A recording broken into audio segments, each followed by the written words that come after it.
Bismillahirrahmanirrahim. Assalamualaikum warahmatullahi wabarakatuh. Syukur alhamdulillah kita bisa berjumpa lagi di channel ini. Sholawat dan salam selalu dan tetap tercurahkan kepada junjungan kita Nabi besar Muhammad sallallahu alaihi wasallam. Allahumma salli ala Sayyidina Muhammad wa ala ali Sayyidina Muhammad. Harapan dan doa saya semoga saudaraku semuanya selalu diberikan kesehatan, dilapangkan rezekinya, diampuni dosa-dosanya, dan dipanjangkan umurnya. Amin ya rabbal alamin. Sahabat beriman yang dirahmati Allah, al-adlu adalah sifat Allah yang artinya maha adil. Keadilan Allah subhanahu wa ta'ala bersifat mutlak dan sempurna, tidak dipengaruhi oleh apapun dan oleh siapapun. Segala yang Allah ciptakan mempunyai kelebihan dan kekurangan. Itu semua sudah diperhitungkan oleh Allah dengan matang. Semua yang Allah ciptakan sesuai dengan kodrat dan jenis makhluk tersebut, baik manusia, hewan, malaikat, tumbuhan, dan jin sekalipun mempunyai kelebihan dan kekurangan. Setan dan sebagian jin yang ingkar kepada Allah subhanahu wa ta'ala menjadi makhluk yang menyesatkan. Tipu daya mereka akan terus dilakukan dengan tujuan menjerumuskan manusia ke lembah kemaksiatan. Makhluk ini digambarkan memiliki kekuatan yang besar untuk menumbangkan keimanan seseorang. Dikisahkan bahwa setiap hari mereka mengirim pasukan untuk menggoda manusia agar berbuat kejahatan. Meski terlihat begitu kuat, namun hakikatnya setan dan tipu dayanya bersifat lemah. Hal ini disebutkan dalam Al-Quran dan hadis-hadis yang diriwayatkan Nabi Muhammad sallallahu alaihi wasallam.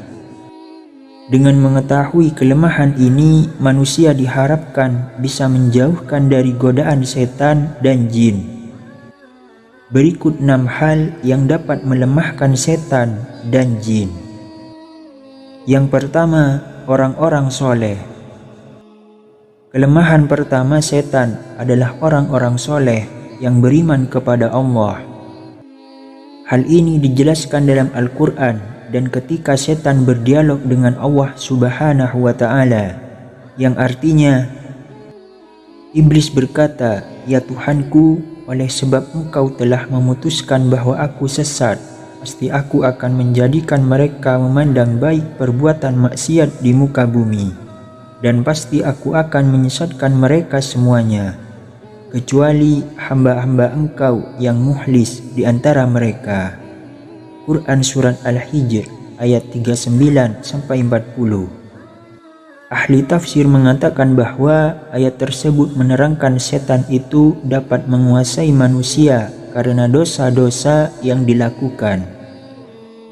Namun ketika manusia melakukan hal-hal yang baik dan beramal soleh, maka mereka akan takut dan dengan sendirinya meninggalkan manusia. Yang kedua, ketangguhan iman Umar bin Khattab. Setan dan jin juga sangat takut dengan salah satu khulafa Rasyidin, yaitu Umar bin Khattab. Dalam sebuah riwayat dijelaskan bahwa jika setan atau jin berjalan dan harus berpapasan dengan Umar, maka mereka memilih untuk memilih jalan lain. Mereka tidak berani jika harus berhadapan muka dengan Umar bin Khattab. Hal ini disebabkan karena Umar betul-betul memegang ajaran agamanya dengan benar serta menancapkan keimanannya dengan tangguh. Hal ini membuat setan ketakutan dan membuat mereka lari. Dalam sebuah hadis Rasulullah SAW bersabda kepada Umar, "Sesungguhnya setan sangat takut olehmu, wahai Umar." Hadis riwayat Tirmizi. Ternyata tidak hanya kepada Umar saja, golongan ini juga takut dengan orang-orang yang beriman dan betul-betul menjaga keimanannya. Dalam Al-Bidayah wan Inayah Ibnu Katsir telah mengutip sebuah hadis berikut ini. Sesungguhnya orang mukmin akan dapat mengalahkan setannya sebagaimana salah seorang dari kalian yang dapat mengendalikan untanya ketika bepergian. Hadis riwayat Ahmad. Bahkan jin kafir yang menyertai manusia bisa masuk Islam jika manusia yang diikuti memperteguh keimanannya. Hal ini sebagaimana disebutkan dalam sebuah hadis riwayat Imam Muslim berikut ini, yang artinya Rasulullah SAW bersabda, "Tidak ada seorang pun kecuali ia disertai oleh seorang qarin penyerta dari jin dan seorang qarin penyerta dari malaikat." Para sahabat bertanya, "Apakah termasuk Anda juga, wahai Rasulullah?" Rasulullah menjawab, "Ya, termasuk saya. Hanya saja Allah menolong saya sehingga jin itu masuk Islam. Dia tidak pernah menyuruh saya kecuali untuk kebaikan." Hadis riwayat Muslim. Yang ketiga, jin atau setan tidak dapat menyerupai Rasulullah SAW. Kelemahan setan dan jin lainnya adalah tidak dapat menyerupai rupa Rasulullah SAW. Sehingga jika seseorang bermimpi bertemu dengan Rasulullah SAW dan memiliki ciri-ciri sesuai dengan literatur yang menggambarkan Nabi Allah ini, maka hal itu benar-benar Rasulullah. Dalam hadis sahih dikatakan yang artinya Rasulullah SAW bersabda, "Barang siapa yang bermimpi melihatku, maka dia sungguh telah melihatku, karena setan tidak dapat menyerupaiku." Hadis riwayat Muslim. Yang keempat, tak bisa melewati batas langit, batas-batas tertentu di langit. Setan dan jin memang bisa bergerak cepat dan terbang layaknya malaikat. Namun mereka tidak akan bisa menembus batas langit tertentu yang bisa dilewati oleh malaikat. Jika dipaksa melewati batas yang ditentukan, maka mereka akan hancur dan mati. Karena itu pula jin tidak dapat mengetahui dan mencuri informasi dari langit, sehingga apa yang dibisikkan ke tukang-tukang ramal dan dukun adalah kebohongan semata. Yang kelima, pintu yang ditutup dengan menyebut nama Allah. Setan dan jin juga tidak bisa memasuki pintu yang ditutup dengan menyebutkan nama-nama Allah. Dalam sebuah hadis Rasulullah SAW bersabda, yang artinya, "Tutuplah pintu-pintu dan sebutlah nama Allah ketika menutupnya, karena setan tidak akan membuka pintu yang sudah terkunci dengan menyebut nama Allah. Tutup jugalah tempat air minum dan bejana-bejana kalian sambil menyebut nama Allah, meskipun kalian hanya menyimpan sesuatu di dalamnya. Dan ketika hendak tidur, matikanlah lampu-lampu kalian."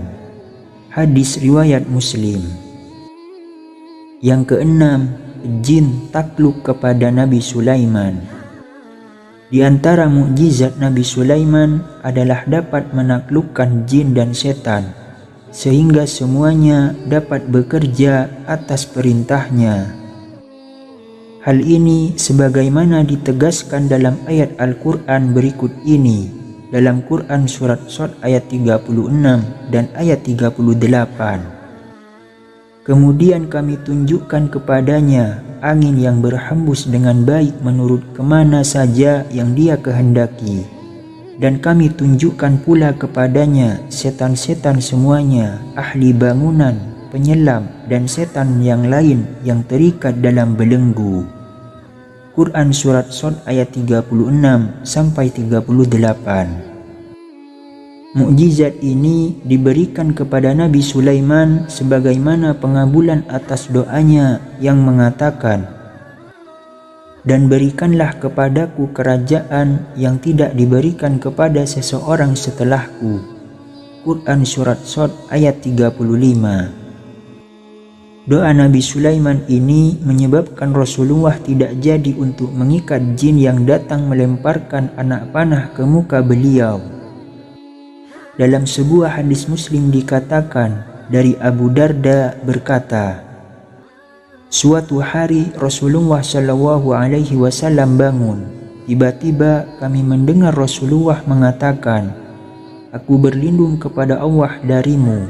Kemudian Rasulullah SAW berkata, "Allah telah melaknatmu sebanyak 3 kali."